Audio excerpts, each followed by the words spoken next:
Welcome to Paranormal M, where each story brings you face to face with the unknown.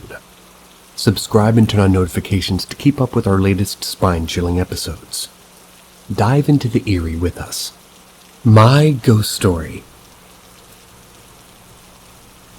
I live in a fairly big house with 2 floors. They have 2 separate apartments, one on each floor. Just a bit of context. There was an old lady that died in the upper apartment a long time before we even bought the first floor. The second floor was kinda always empty. That was because it belonged to an uncle who came there during the summer break once a year for a few weeks. So anyways, one night I'm sleeping. I think I had a sleep paralysis, or it was a dream because I could feel a presence of something. Not a figure, but just saw something in my room. Mind that I had a few sleep paralysis during my life there, but none of them were as intense as this one. So I felt it. It was hovering behind my back and my head, but I couldn't open my eyes. I couldn't move at all. Then, bit by bit, I started to feel anger inside me. But I didn't want to be angry, like I was forced to be angry. Gradually, anger increased as time went by, as if I was angry at whatever didn't let me sleep in peace. At one point, I felt like my head started to actually turn towards that thing behind me. And then my head was forcefully turning as I began, to even be angrier, so on and so forth. Like literally batshit mad, like unexplainable anger in me. That was as my head was turning. I wasn't scared at all, I was actually angry. Like, why am I turning? And then I suddenly wanted to turn my head and see what it was. I accepted the anger. I embraced it. I finally turned my head at it. And at that point, I kind of opened my eye and I stopped being angry. That's because I saw what it was. It was still forming, like materializing in front of me. But when it was done, I saw a black and white picture of a kid and had my or some similar house in the background. But it was an old picture, like it was taken in the 50s. I was relieved after I saw it and couldn't stop looking at it. I couldn't move my head at all. Then, as I was looking at the picture and the kid in it, I started to become angry again, bit by bit. That was because I was locked in and couldn't move. As I was looking at the picture, I noticed the kid in it. I was looking directly at me, like into my soul. It started to get really odd. Then I realized that I'm in a dream, at least I guess. I need to wake up. I started shouting, just leave me alone. And I was getting angry again at it. I was getting kind of scared at the same time because I couldn't wake up. I started hyperventilating in my own dream while I was that angry and scared at the same time. It was just a rush of emotions. It all felt so strange. As I started to hyperventilate, I woke up and I couldn't believe what was going on. Looked around at my room, didn't see anything. Checked the door, it was closed, all was fine. Relief. But I couldn't sleep no more. That was because I was so scared it would come again in my dreams. Turned out I started praying to God to let me sleep. And all that, too. And for your information, I'm not a believer. And I even told myself that and him that night. I'm sorry I don't believe in you, but now I do. Please help me. I did fall asleep eventually, and yeah, that's most of the story. Now the part with the ghosts, which I believe is somehow connected to this story. That old lady that died, well, Oster thinks she's haunting the house, but not in a really bad way, like she likes to invade our dreams, I guess. My sister, when she was younger, had the same problem. Only thing is, she was in the furthest room to the north, where I believe that old lady died. But that was on the 2nd floor. My room is one next to hers, closer to the entrance door. My sister did move out, and after she did, that's when I started to have these sleep paralysis, like these dreams, I guess. My sister was so scared of it that she and her parents went to some spiritual voodoo guy who did his stuff and did confirm some spirit is connected to her in the house. And apparently it's not good. I don't know the full story because I was too young at the time and they didn't want to tell me anything about their trip. My mother, she's also had some weird dreams every now and then, but not like mine or my sister's. The most impactful one of my mother's was that she was on an off day at home sleeping. I had a dream that I was near a waterfall. Apparently I'd fallen down and broke my arm. Then she woke me up from the dream, or rather, she woke up from her dream. She was awake for a while. Turns out she was having that same dream I was in my elementary school that morning. Broken my arm from a fall in the classroom. She felt it or something. Like warned her about my injury, and a few minutes after she'd woken, she got a call from the school about my broken arm. Everything turned out good with my arm, but to this day, when I remember my dream, I get the goosebumps by the thought of a ghost or spirit just living in my house or haunting her dreams.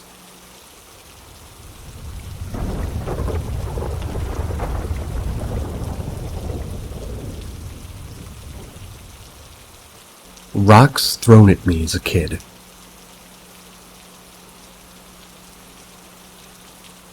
This experience happened when I was 12 years old. I was visiting my hometown in mid-August. My friends were already back at school, so I decided I would take a walk at one of the monuments at the top of the town. As I'm walking around, I can hear the distinct sound of rocks hitting other rocks. They sound pretty close, but it's in the middle of the afternoon and it was sunny, so I just dismissed it and thought it was my imagination. I was there for about 10 minutes. The whole time I was there, I could periodically hear the clacking of stones nearby. I decided to head back to my grandma's house. A couple of weeks go by and it had completely slipped my mind. That was until one evening a bunch of us were gathered near the base of the hill looking at the monument. That's when we all see a shadow figure walk near the monument and disappear into thin air. I thought this could be my imagination or dust, but it was a dark human-shaped figure. The sun was setting behind the monument and you could see it clearly. A handful of us that saw it were shocked and we all had the chills after what we had just seen. After we had seen it, a brave handful of us decided to walk up the hill to see if we could spot anything. By then, it's full-on dark outside. While we were up there, one of my friends had told me to never go up there alone as there are spirits there that will try to throw rocks at you. I still get chills down my spine whenever I think of the sound of rocks hitting rocks.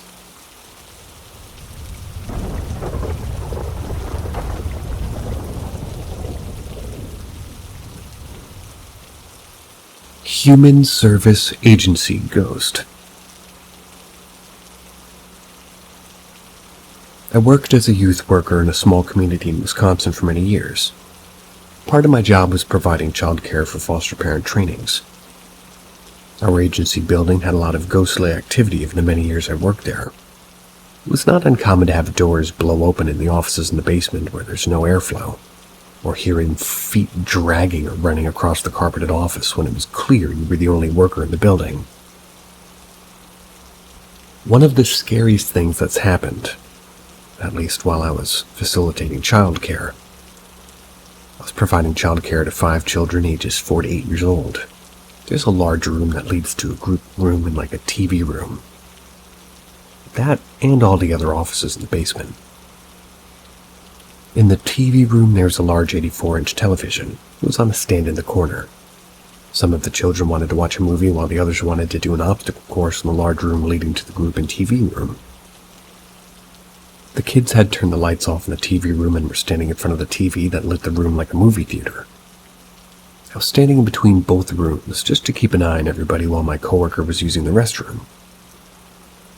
Suddenly, the children in the TV group room started yelling, "There's a man in here! There's a man in here!" They pointed behind the TV. I hurried into the group room to see what appeared to be a large male wearing thin gold glasses. They had a starter hat. They were standing behind the television. I noticed that as I got closer, the light reflected off of the starter emblem on his hat, the thin gold-rimmed glass. As I walked closer, the man disappeared. The children that were still alerting me to the man in the room became quiet. We all couldn't believe what had just happened. I assured the children that I saw the man too. No one said anything for the rest of the time.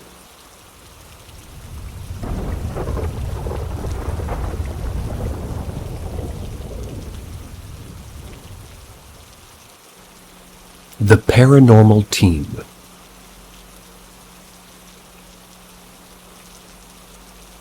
I inherited a house from my grandmother in April of 2020.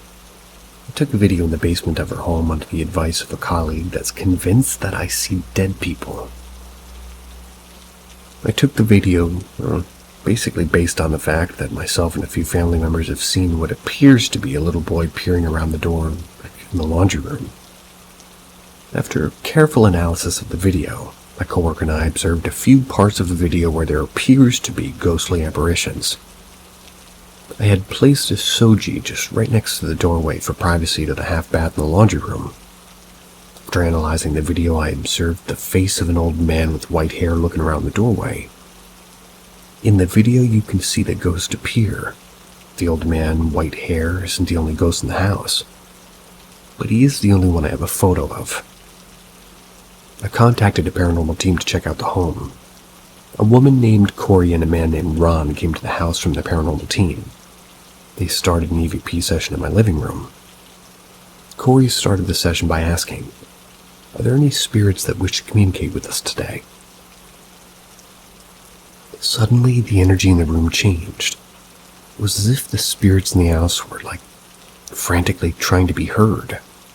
I could literally feel them stampede into the living room. That was while we were sitting. Corey and Ron suddenly covered their ears and said their ears were ringing in pain. I watched as the green light on the EVP meter just lit up. I also observed the kitchen cabinet door open. That was without anybody being seen in the room. The paranormal team and I communicated with a man that said he used to live in the home. The man said he just visits the home. We asked how many spirits were there and listened to as the man, whose name I won't use, and the other spirits in the room counted off to 9. There's a dog, a cat, and 7 spirits in the home. They seemed harmless. They were notified that I had to do some updates and remodeling in our home. When I let the man and the other spirits know about the remodel, the man said, "That's fine, like I said. I just visit." I even felt the circular presence of the man in front of me. It felt like a warm tunnel. The man asked if he could touch my hand to prove he was there. I said yeah. His touch felt like someone touching me, but almost electric. My ears also rang during this part of the investigation. I also thought I heard my grandma's voice. Not really clear because when I asked for her, she didn't say yes. The investigator said that they would come back on Halloween for a full team investigation, but canceled due to more serious cases. I've caught glimpses, of full-body people in the house. Other family members have as well. One is a man appearing to be in his 60s, with gray, I think, hair and like a tan trench coat. The other is a small man with white hair. My brother has seen a young boy. I've seen a woman with black hair with short bangs. I asked Corey about the shadow people since I'd seen them before in the upstairs bedroom. Corey explained that the shadow people are ghosts that haven't fully formed. They didn't gather enough energy to look like a person, so they appeared in sort of a shadow form. And here's a side note. My boyfriend and I were making out on the couch one night, heard a banging on the basement ceiling. We looked downstairs and found no one there. I feel lucky because they aren't asshole ghosts.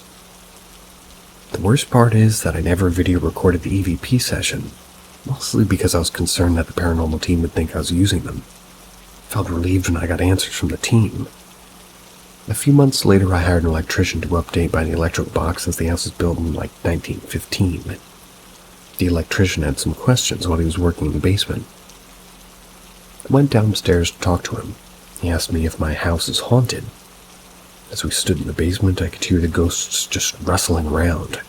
I told him yes, and told the ghosts that the electrician was there to fix the electrical box so the house won't burn. So I asked them to be sort of courteous, as they always are. No problems for the rest of the day.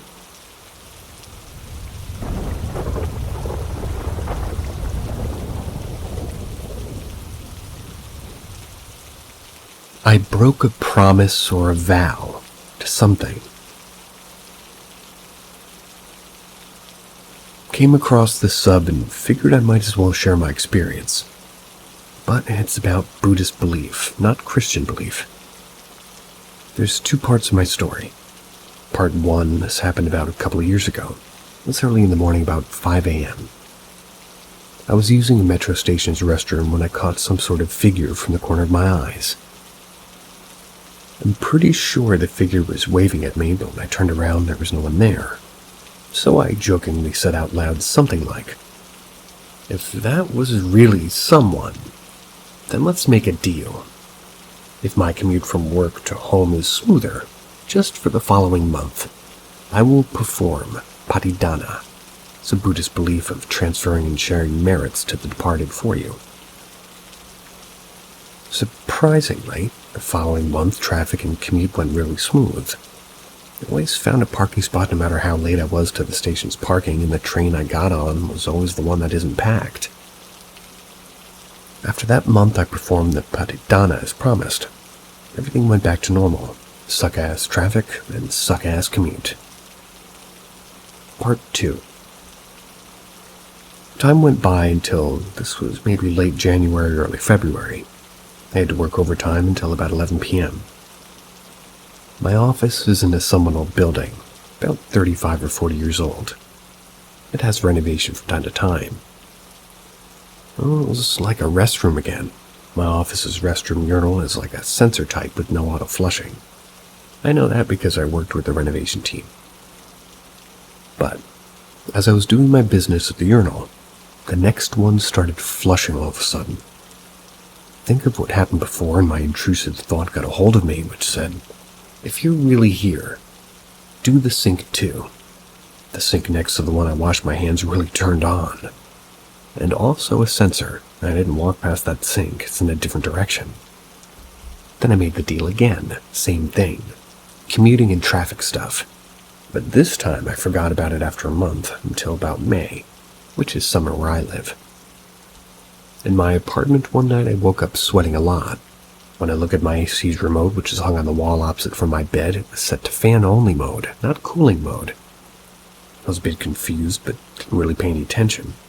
I made sure that no timer set on the remote, turned the cooling mode back on, and went back to bed.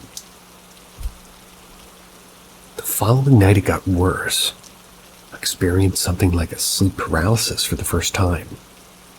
I woke up half asleep and felt like somebody was using a finger to write something on my palm. But I couldn't interpret what he or she or they or it or whatever was writing. When I came to, I sprang myself up as hard as I could.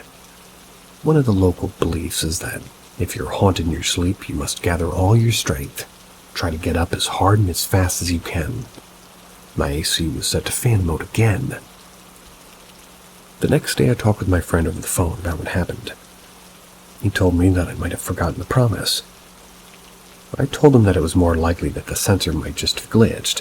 Everything seemed normal so far, which he suddenly interrupted me with. "Would you call what happened the last couple of nights normal?" Then I realized. So this time I went on like a temple, told a monk about my situation, and he helped me performing a sort of greater version of the patnada. Everything has really been back to normal since then, but I now wear a blessed necklace the monk gave me all the time. That's about it. Thanks for spending your time reading my post. Have a great day.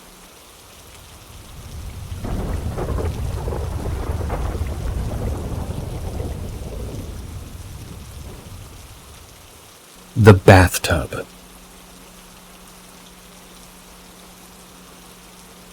Shortly after moving into the new house, my wife constantly complained the water would become red every time she took a bath, and not for reasons that you would assume.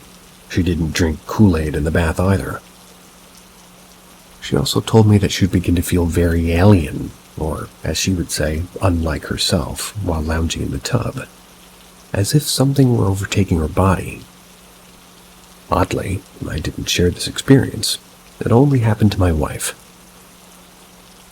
After a plumber told us her pipes weren't rusty while scratching his sweaty beer belly, I took it upon myself to contact the previous owner, which wasn't the easiest task to perform.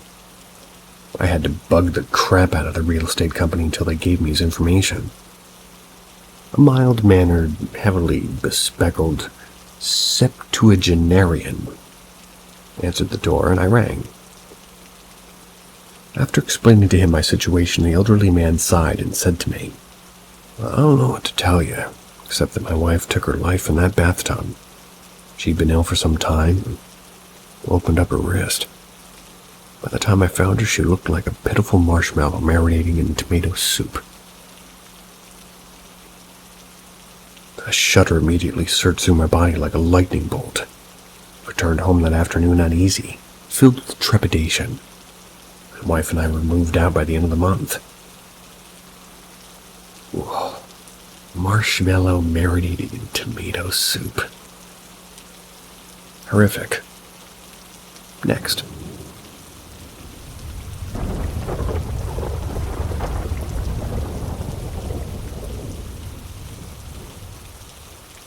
Lamest ghost story ever.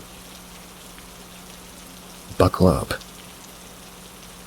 I'm an atheist. I am devoid of any sense of spirituality. I thought I'd go to the grave without ever experiencing anything. It's 2020, in the heat of the pandemic and lockdown. It's 2 or 3 a.m. and I go downstairs to get something to eat. Now in my kitchen, there were 3 cabinets side by side, 2 tall ones, a short one that had a microwave on top of it. The space in between these cabinets was very small. Next to the microwave is a new loaf of bread. This bread was firmly, just sitting there on the counter. There were several inches separating it from the edge, and the opening was facing the wall. I look at the bread, then turn around, continuing my search for food. While I'm turned around, I hear the sound of plastic rustling. I immediately feel a chill running up my spine. The hair on my back and my neck stands up. I know it's the bread. I turn around and the bread's fallen. It's now facing my direction and it's wedged between the tall and short cabinet. This was completely impossible. How did it fall? It felt like there was something in the room with me. I looked around, started laughing. Is somebody there? The bread was so firmly on the cabinet, and again there were inches separating this from the edge. It's the lamest thing ever, but I still get spooked thinking about it. I have absolutely no explanation for it.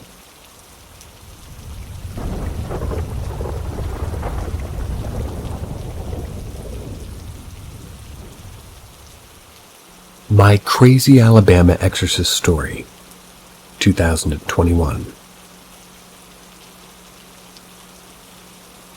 My name is Anthony. This is my story about an exorcism I witnessed with a group of friends while living in Alabama during 2021.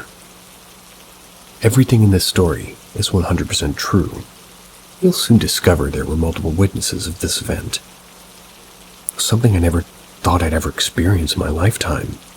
But life is full of all sorts of surprises. Before diving in, here's some key details. I had moved from Illinois to Dutton, Alabama in 2020. That's where I would end up with my ex-girlfriend, who we'll call Luna. Since late 2018, Luna had taken a liking to my music and artwork on social media. Over a course of some amount of time. Got to know each other pretty well. We lived a distance away, however. I was in Illinois and she was in Alabama. We would plan trips to see each other, which eventually turned into a relationship. However, she was still living with her ex-boyfriend, Sven. Sven had been in her life for over a decade, but their relationship had been broken for many years prior. They were basically just best friends living together. When COVID hit in early 2020, I made the choice of moving in with them as we were uncertain of getting the chance to travel. So while COVID got increasingly worse, at the time Luna was also polyamorous. So we had to come to an agreement to keep our relationship monogamous if we wanted to be together. I was skeptical at first, but I took the risk. Sven and I got along fairly well, though. He became a good buddy of mine. He was a huge history nerd and collected a bunch of historical antiques and weapons. I settled in nicely to the complete change of living in Alabama, getting to experience a whole new side of the country. Even if I was living in an older house in the middle of nowhere surrounded by cropped farmland and cattle, I was still happy. Early July 2021. Sven, who had been single for quite some time now, met a girl, who we'll call Sally. He met her at his job while working at Walmart. She approached him as she felt drawn to his energy of sorts. They quickly took a liking to each other and started hanging out more. Things were going fairly well for them throughout the beginning of the relationship, and from what I've seen, she was very kind and intelligent. She loved to laugh and occasionally indulged in smoking bowls. However, we eventually discovered that she had an intriguing spiritual side to her, mentioning that when she was really young, her mother forced her to perform a blood oath ritual using some sort of old satanic book and a pentagram, and that in doing so, made her vulnerable to the dark spirits, which leached off of her energy. Since then, she would experience a number of paranormal encounters, such as feelings of being followed, shadow apparitions, hearing voices, and most profoundly, dark entities taking control. Beyond that, she had a heightened sense of awareness, and in some cases, a clairvoyant, I guess you could say. Sally was fully transparent with all of this. Sven had no real issues with any of it. It was around midnight on a weekday. Luna and I were getting ready for bed as we both had work the next day. Across the house was Sven's room. That was down a long hallway. Sally was spending the night and hanging out with Sven, just having a good time. As Luna and I were about to fall asleep, we heard a light thud from outside a door. A few minutes later, Sven knocks on our bedroom door. Calmly, he says, "Hey, could you come help me with something?" Luna gets up to check what's happening. I stayed in bed. I waited for about 10 minutes trying to listen in on what was going on. Curious, however, I got up and checked the situation, peeked my head from the side of the door and saw Sally on the floor in the middle of a dark hallway, mumbling under her breath. No. It's almost as if she was trapped in a bad dream of sorts.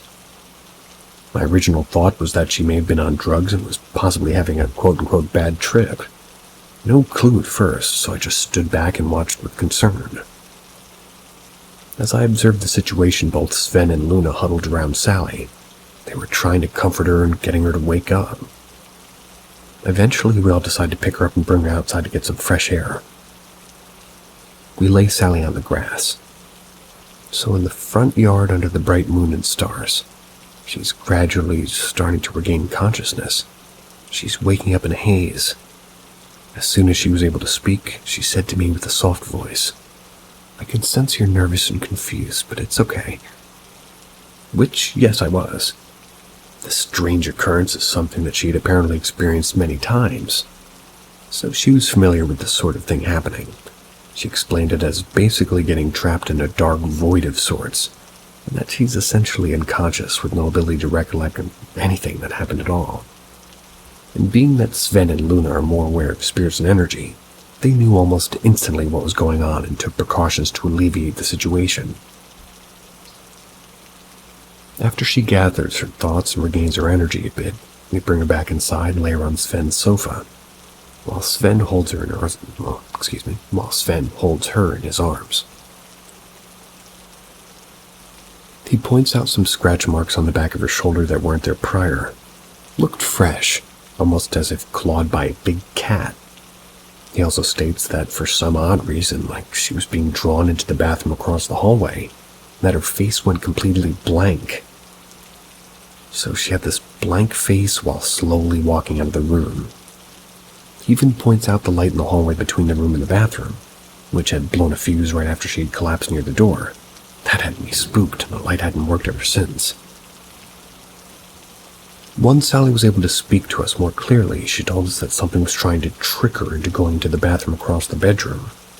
Some evil entity just manifested itself in there and was playing mind games. Keep in mind, the house we were living in was really old and dingy. Noticeable holes in some spots of the floor throughout the entire house. The worst of it being in the bathroom. There were 2 total bathrooms, but we never really used the room for anything. It was always kept closed as it was pretty dirty and smelled of mold. And note, the house was $300 a month to live in, so we all dealt with the many problems that came with the price. That's Alabama for you, I guess. $300 a month. I need to move. We investigated the bathroom, which gave us all very uneasy feelings. It was cold, dark, had a stillness that I just couldn't describe. It also made the hairs on my arms stand up alongside goosebumps. At that point, I was feeling a bit anxious, but I did the best I could to keep my composure. Shortly after investigating the bathroom, Sally started to get taken over by the void again. Her eyes became glassy and red this time. I guess the spirit within her became aggressive. She was possessed by a demonic force, while Sven was trying his best to hold her down and locking his arms around her. We knew instantly that this was not Sally in there. The demon was trying to break free from Sven's arms and while making deep growling noises. For a period of time, we even tried to reason with it, saying things like, "There's an endless world to travel, and to be free from the desert sands to the endless oceans. You have no reason to take her over." The demon just grudgingly states that it wants to make itself known and that somebody has to die. Her voice also became heavy and muddled while resisting being pinned down. A few times the demon threatened to kill off one of her cats, all three of which were in the room with us, watching us contain the demon. Keep in mind, Sven is 6 feet tall, lean male in his 30s. Sally was a very skinny and petite girl, which he was boggled by how much strength it took to keep her in place the entire time. As Sven was struggling to keep this demonic force tight within his grip, my ex told me to grab a handful of fresh sage from the garden outside and burn it. I quickly ran out the front yard and came back to the room. Since the sage was fresh, it was a bit harder to burn, but everything started to smolder. Filling the room with sage was effective in hurting the demon as it growled with like every waft. It was easy to tell that it was effectively hurting the demon. I would continue to do this for the majority of the night by blowing the sage around the room and or directly at the demon's face. At times, one of Sally's arms would break free and attempt to knock the sage out of my hand. I had a steady grip on it, though, did my best to keep it burning. At one point, I even made a funny remark toward the demon while it was taunting us by saying, "Who pooped in your cornflakes?" Strangely enough, the demon slightly chuckled with a deep-toned voice. I couldn't believe I made a demon laugh. That's even harder to believe, really. But during this process, we also played spiritually empowering music, tried to channel our energy as a group to cleanse the room and fend off the unwanted guest. We kept fighting for several hours until the sun came up. Gradually, the demon became weaker, while still aggravated and fighting to break free. Towards the end of this event, Sally started to slowly regain consciousness. Or so we thought. We tried talking and comforting her, even though she was still pretty disoriented. Luna decides to fix her up a cup of herbal tea to help calm her down a bit. However, without mentioning it, she added a few dashes of pure Himalayan salt to the mug, since salt is known to be spiritually cleansing. When Sally takes the first sip, she drops the mug on the floor, choking and coughing heavily. The demon was trying to trick us into believing it was her, to which it got enraged and took possession of Sally once again. The process continued for another few hours of cleansing and holding her down. Over time, the spirit grew tired and weakened. Its energy was dwindled by the time that she was still putting on quite a fight. We all stuck together and tackled this unwelcome demonic force by any means necessary. Early morning around 7 a.m., the demon, now weakened from all the cleansing and resisting, was nearly drained entirely from its energy, so we were finally able to bring Sally outside and hope for the best. It was a nice sunny morning as we lay her on the grass in the same spot she was previously. She was gradually starting to transition back into her body. Her energy was still very weak. She was unable to move much at all from possession. We sit her upright with her legs straight out in front of her. Strangely, we all take notice of a small green grasshopper that jumps onto her left leg. Her eyes are nearly closed. The grasshopper crawls onto her index finger, brings it up near her face, and focuses her last bit of energy into it for about 30 seconds or so. It was almost as if she was funneling the demon's spirit into this small bug. Then she lifts her arm with her pointer finger out, and the grasshopper jumps off into the field of grass. She just, tries what looked like an invisible knot around a nearby dandelion and gradually fades back into unconsciousness by slowly laying down until she's completely flat on the ground. After this long and tiring experience, we all migrate back into the house and try to catch some sleep. Sven picks Sally up and carries her into the house and into the bedroom and gets some rest. I had to go to work shortly after. I ended up getting about 2 hours of sleep. I was exhausted. However, my mind was blown with just how insane and surreal this experience was. It was a profound awakening of life, and to say the least, and till this day, thinking about how something like that could even happen. The whole thing just played out like it was straight out of a movie. Not many people can say they've fought a demon in their lifetime. At least not many can say they made a demon chuckle either. The next day, we had our friend Derek over, who usually would hang out with us daily. We had told him all about the crazy occurrence from the previous day. He believed us for the most part, but fast forward to around 11 p.m., where both Derek and Sven were out in the front yard talking to Sally. Luna and I were in the kitchen cooking up food. At one point, Derek runs into the house and says, "Guys, I think we're going to need some sage." And from what he told us, they were all just hanging outside until Sally's face went blank and started walking away into the darkness. The front yard had a lot of space since the house was essentially sitting on farmland. The first thing you see when you step outside is a massive field of corn, alongside a deep wooded area to the right of the house. Sally walked slowly toward the dark woods as Derek followed. He approached her, asked if she's feeling okay. She then turns around slowly with a murderous look on her face and says in a growling, deep voice, "No." At that point, Derek was frightened and ran back into the house to inform us about the situation. Since we already experienced the night prior, we were more prepared this time. While at work the previous day, I bought powdered sage just in case. Both Sven and Derek grab hold onto Sally and bring her back into the house. She was trying to resist. Once again, Sven has her locked in his grip while sitting on the sofa in his bedroom, as Derek and I cleanse the room with sage. Sven and Luna grew tired of this dark force returning to their home and taunted the demon by saying it wasn't strong enough to do anything to us and that they weren't at all intimidated. Which, they were right. The demon was noticeably weaker this time, and the possession lasted for about 2 hours, all of which was long enough for Derek to fully witness that we were all describing the night before. He was fully convinced of the evil entity that we described, altered his perspective on life a bit. And by the way, none of us are religious in any way, but we do believe in energy in the spirit realm. We felt that the experience was like a confirmation of the dark forces that roam our planet, and that there's much more to our reality than we can fully comprehend. Once Sally recovered, she felt more relieved. She mentioned that the demon manifested itself within the shed, which was between the house and the wooded area. She believes the grasshopper had made its way toward the shed to try and reveal itself once more to prove its power.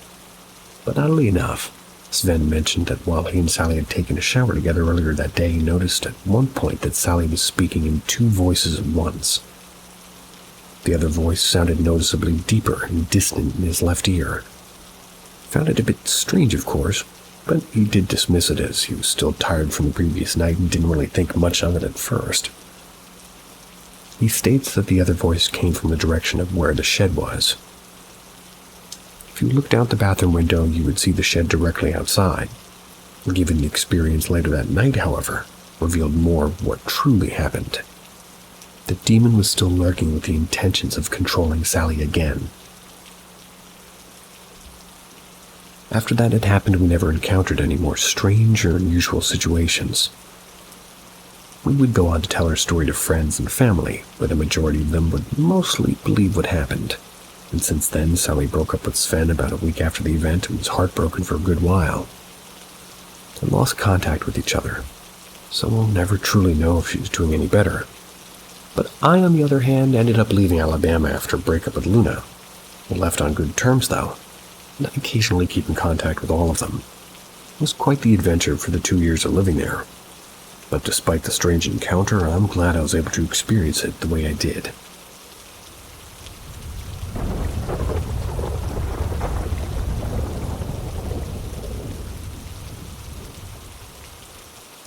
There's something about my sister. So my sister Ella is a trans woman. She's been out for about 3 years, but recently a few of our friends have confided in me that there was something off about Elle. They've been nothing but supportive, as most of my family, but there's something off about my sister. Years ago, she was very, very sickly. She nearly died when she was 11, and then she literally died for 4 minutes when she was 13. When she woke up, she had told us about a dream she had while she was under. She was sitting on a swing next to a little girl, and she heard a voice saying, "He has to go back now." The little girl got very upset and yelled that the voice had promised he could stay and grab my sister's hand. So the weird thing about this dream is that it was impossible for my sister to have had it. She was dead for 4 minutes. After being resuscitated, she had no brain activity for 14 hours. The doctors thought she was brain dead, came to talk to my mother about what to do. But then miraculously she had come back to life and seemed to have had no ill effects. But the strange things my friends had noticed was like this melancholy that had come over my sister after she'd woken up. The fact she'd lost 80% of her memories.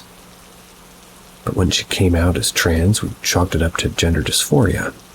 My friend thinks my sister might have been possessed, or dead name's soul never returned to the body. There's a few things over the years after her surgery I'd noticed, things that we had chalked up to an overactive imagination and a mother who believed in the paranormal. Like my sister has like an amazing memory. You ask her to recap a book or a movie she watched and she can recall it with no problem. We took a trip when she was 19 and she can tell you everything that we did pretty much to a T. But ask her about anything before 13 and she only recounts things that we told her, but there's also another thing that gave me pause. Myself and my sister have always had some connection to spooky stuff, spiritual sensitivity you could say. But after her surgery, she seems to not notice the same things I did. And then of course there's the physical abnormality. Both myself and my sister have a cyst in our pineal gland. And, as it's been said, that's the third eye of where sensitivity to the paranormal originates. Now, do I think my sister transitioned because she's possessed? No, not really. But there is something off about her since that happened. I'd love to get your insights on what might be the cause. Seems interesting.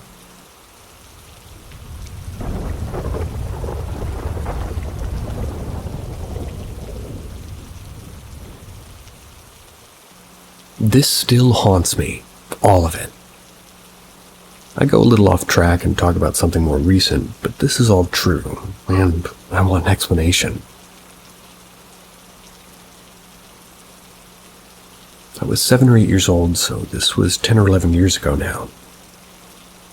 I was at school as normal, nothing out of the ordinary was happening. That was until lunchtime. So take into account being like a 3 or 4, being curious, like I was into weird, scary ghost stuff. I didn't mind it, it wouldn't bother me or scare me. This girl who I was friends with, I'll call her Jessica. She starts telling me about Bloody Mary, Scary Mary, and the Charlie Charlie Challenge. And this still scares me as pretty much an 18-year-old because of what happened, but she explains to me that I'm just like, okay, looking confused at her. IG. She gets a tissue, the ones you dry your hands, draws a plus sign, puts it there with a whiteboard pen in each section of this large plus sign. Yes dash no, no dash yes. She gets the pen that she used and asked, "What did you ask? I hate saying it." Straight face. "CC, are you there?" It wasn't windy, none of our mouths were near that pen, and I shit you not, it goes to diagonally yes. I shit myself, of course. I was quite scared, and I just said goodbye. I couldn't carry on, it was creeping me out so bad. I went to the toilet, and then these toilets were creepy as fuck anyways. But apparently my primary school was a World War II hospital or something, which is creepy enough on itself. So if it's true, it might explain why the toilets were the creepiest.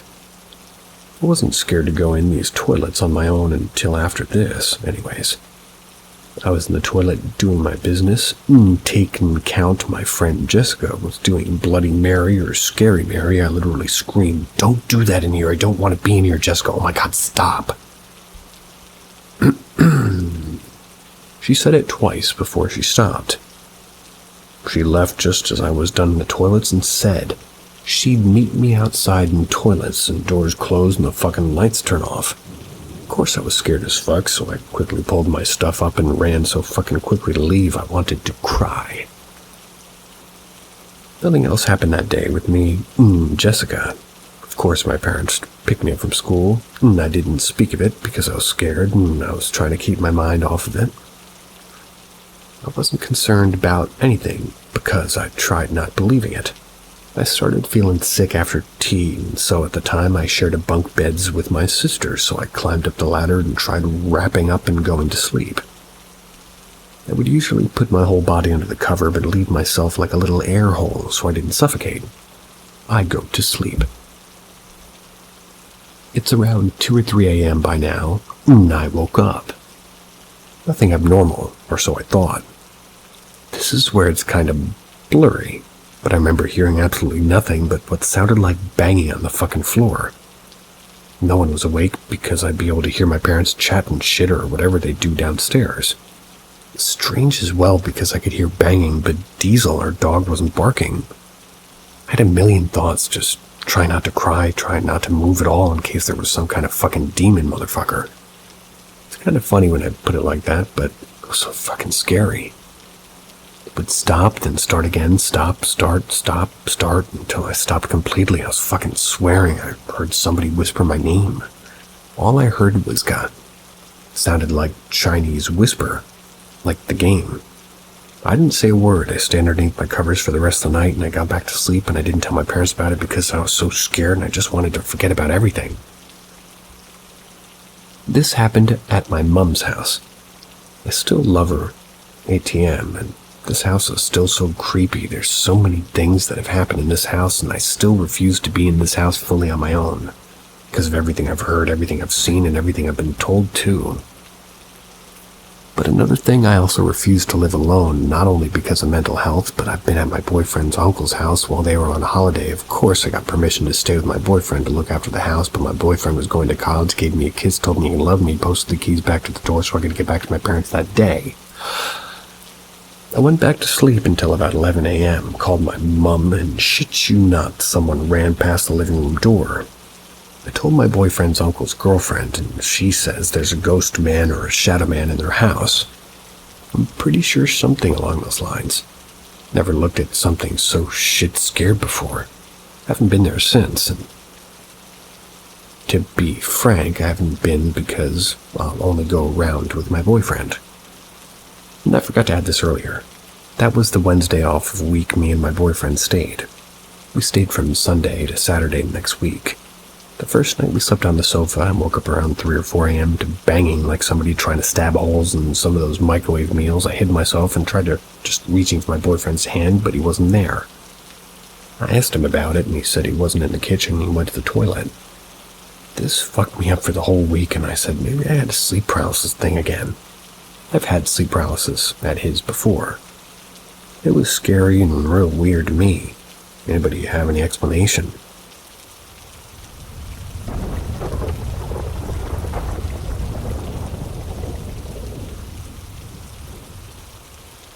This happened today, 20/08/2024. It's kind of fucked me up. I was around my boyfriend's today and he was asleep, so I went downstairs to go out in front for a cigarette. His mom don't like smoking in the house, so of course I go outside.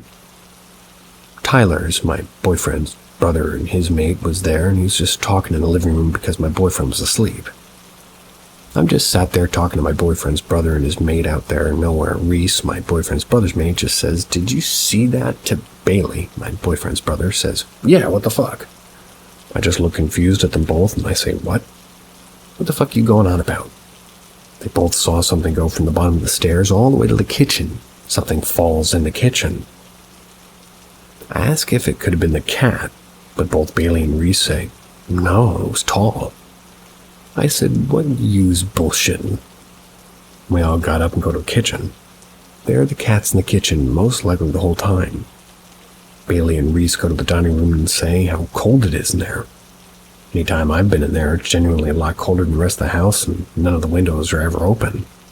I've only ever seen a window open once, and it's probably the creepiest place in the house other than my boyfriend's room. To be frank, and of course, I've slept in there. You always feel like you're being watched or someone's looking at you, etc., both in the dining room and in Tyler's room. I've been told so much about this house and how many disturbing things have happened there. Disturbing as in ghost-like or haunted house type things. It seems as though something has maybe followed them from their old house to their new house, but possibly not. Could it be me? Something like this has happened in almost every house I've gone to. Something following me or attached to me. Can anyone explain?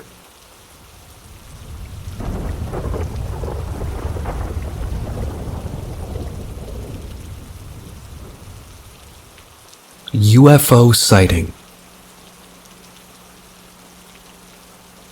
I didn't think I'd talk about it, but I continue to think about a weird sighting me and a friend had around 10 months ago. One night, me and two of my college friends went to try our school's archery club. They held meetings at a building around 15 minutes from campus. When we drove back, it was around 8 p.m., and since it was winter, it was dark out. The three of us started walking back to our dorms from the school parking lot, and we were having a pretty normal conversation until one of my friends, Elle, they looked up and asked if we saw something in the sky. Me and my other friend A looked up. At first I didn't see anything, but then I noticed a large oval shape that was just slightly darker than the sky around it. The shape was moving pretty fast to the left, and so I only saw it for like a few seconds before it was out of sight. A said that she didn't see anything at all. Elle said that he saw the same shaped object flying fast to the left, but he said he also saw the lights, which I didn't.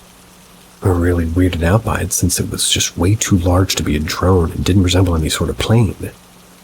And also, since this was central Wisconsin, there aren't any kind of military bases that might have caused this, at least I don't think. All three of us were pretty paranoid after this, but we successfully walked the rest of our way to the dorms without seeing anything else.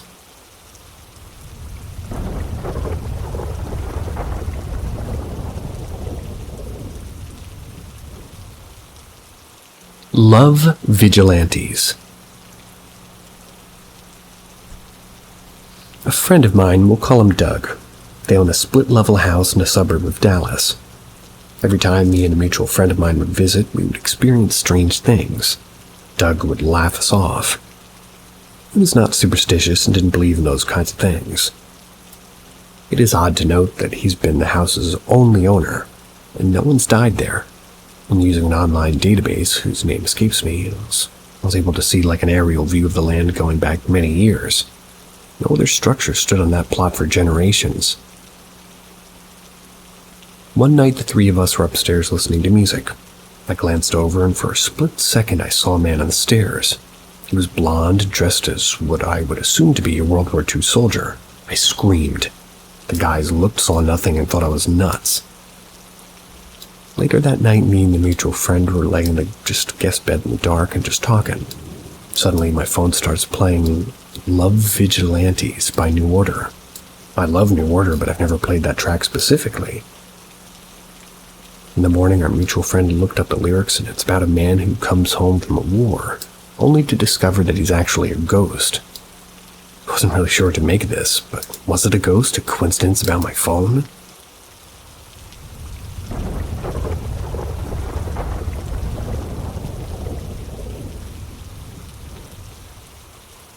A ghost or creepy person?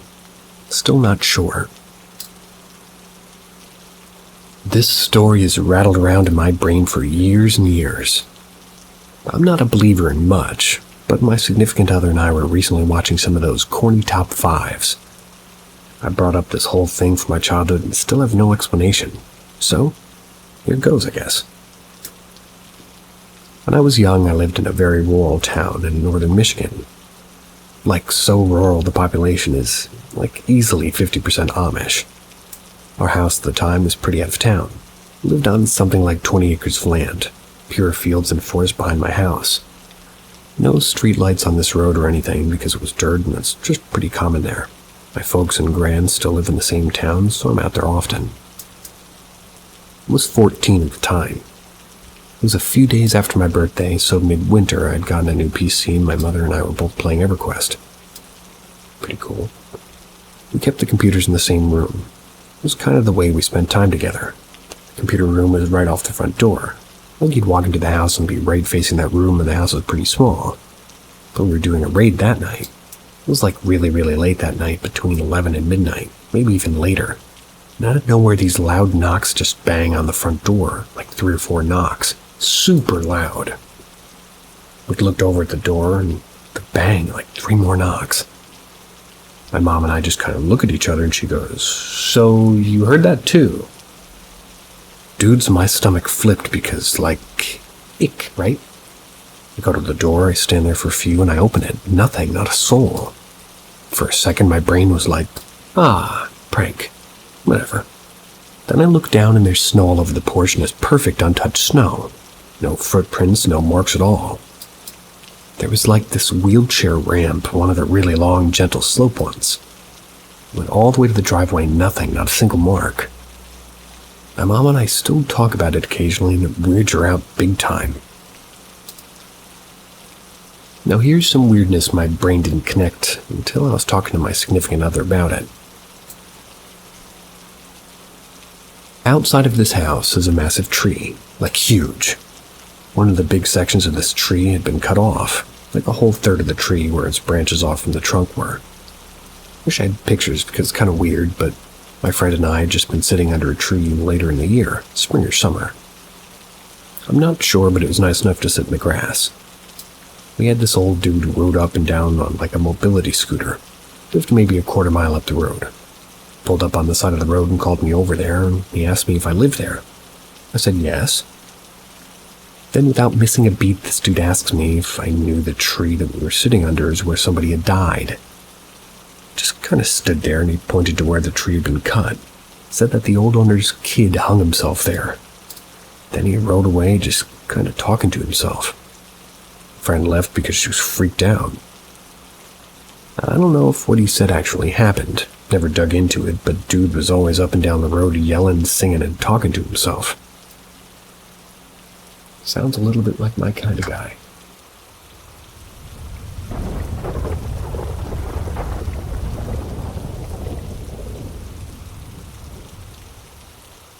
First paranormal encounter. I've had many paranormal encounters, starting from my teenage years, intensifying in my early adulthood, and seemingly tapering off now that I'm in my late 30s. The first experience that I remember, I was in 9th grade. I was coming home from school. My parents are both working, so usually I'm home by myself until late dinner. I usually get the rice started in the rice cooker and thaw the meats. And this afternoon I was extra tired from wrestling practice, and I was relieved when I came home and heard rustling in the kitchen. The faucet turning on and off. I didn't actually look in there to see who it was, but I assumed it was my mom because she'd always get home early from a restaurant job, and sometimes they'd have private events and they'd send some wait stuff home. I turned the corner to the bathroom and yelled out to her, "Can you wake me up in like an hour? I want to study for a test tomorrow." I heard her say in a raspy voice, "Okay." Thought nothing of it. Maybe she's feeling a little bit sick. I woke up from the landline phone ringing, and cell phones in the early 2000s were available, but we were poor, so only the adults had them. It was my mom asking me if I wanted the leftover food from the restaurant. I told her, "Did you go back to the restaurant for leftover food?" She said no. She's been working the whole time. Chills ran down my back. It was twilight and the sun was setting, so the whole house had an eerie semi-darkness to it. I told my mom to hurry up home, please. I didn't lock my bedroom door so I could see into the dark hallway. I jumped up to go lock the bedroom door, turn on the light, open the window, turn on the radio, everything to drown out the silence in the dark. Eventually, my dad got home first. I was so relieved to see him, but I didn't know if I should tell him what happened. Waited till dinner time to slip in case that I thought my mom was home early and was doing something in the kitchen. She denied it, and I concluded that I must have imagined the whole thing. But I know I didn't. Someone was in the house wrestling in the kitchen, turning the faucet on and off, imitating my mom in this raspy voice. I thought that it, understood my own language. No relatives that we knew were going to come over, nor did they have the keys in the house. To this day, I still don't know what it was or how it mimicked my mom's voice, but it wasn't the only spooky thing that happened in that apartment, but it was the first and spookiest.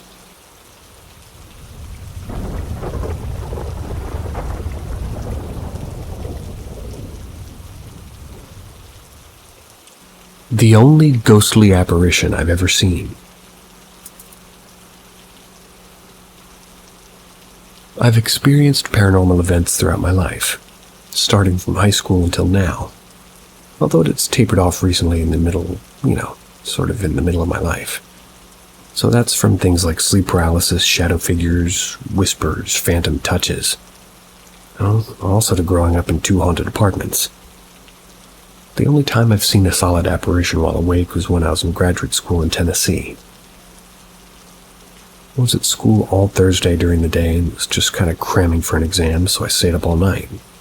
Finally fall asleep at midnight on Friday. I slept with the light on because I wanted to wake up early to cram some more. I was sleeping on my side facing the closet. I woke up, eyes still blurry, seeing a pair of legs. Cleared my eyes and panicked, sat up and saw my classmate. Let's call her Jenny. Jenny had a 1,000-yard stare at me. She whispered, "Dead." And then she withered away like smoke. I froze and my heart was beating 1,000 beats per measure. I guess when it comes to fight or flight, I freeze. I immediately rationalized it, and it was hallucination. I had been sleep deprived. I imagined everything. I glanced at the alarm clock, and it was 2:04. Went outside to the kitchen to get some water. The whole time I was thinking about that apparition, I thought I'd have to see Jenny later, and although I would have to find an excuse because I only hung out with her a couple of times in a group setting. So I went back to sleep. I was awoken by what felt like somebody holding both my shoulders and shaking them. Of course, there was no one. The room felt heavy. It was early January and it was cold outside, so the heater was on. Must have been too hot. Opened the balcony door to just let some air in. It was too heavy, like there's a pressure in the room. It felt suffocating. Didn't go back to sleep, so I went outside to the living room and I just studied instead. At 7 a.m. I got a call from my friend Macy. They were in Jenny's roommate. I was supposed to meet up with Macy for a study group, so I wasn't surprised to see her call. She told me Jenny died in her sleep last night. Macy was hysterical because she was the one that found Jenny's body. I tried my best to stay calm and to comfort Macy. Meanwhile, my mind was racing at the possibility that I didn't have an hallucination, and what I saw was an apparition. Found out casually later because I didn't want to pry nor tell anybody what I had seen. But it would have been pretty disrespectful to upset Jenny's family and friends, but Jenny passed at around 1:55. She appeared to me 7 or 8 minutes later. I never told anyone at school about this, because like I said, it would have been upsetting. I never got a clear message from her. Her passing, although of natural causes from a disease, was traumatic due to a hemorrhage. Tried looking out for Macy because she discovered a gruesome scene. I had to sleep over with her in a new apartment because it took her a while to go to sleep by herself. I've never seen an apparition before, nor have I seen one since. But that was memorable and terrifying in the moment. Now that I'm older, I wish I had gotten a message from Jenny. Maybe it would have helped her somewhat. She was loved by family and adored by friends, at least from what I saw at her memorial. Sweet dreams. See ya.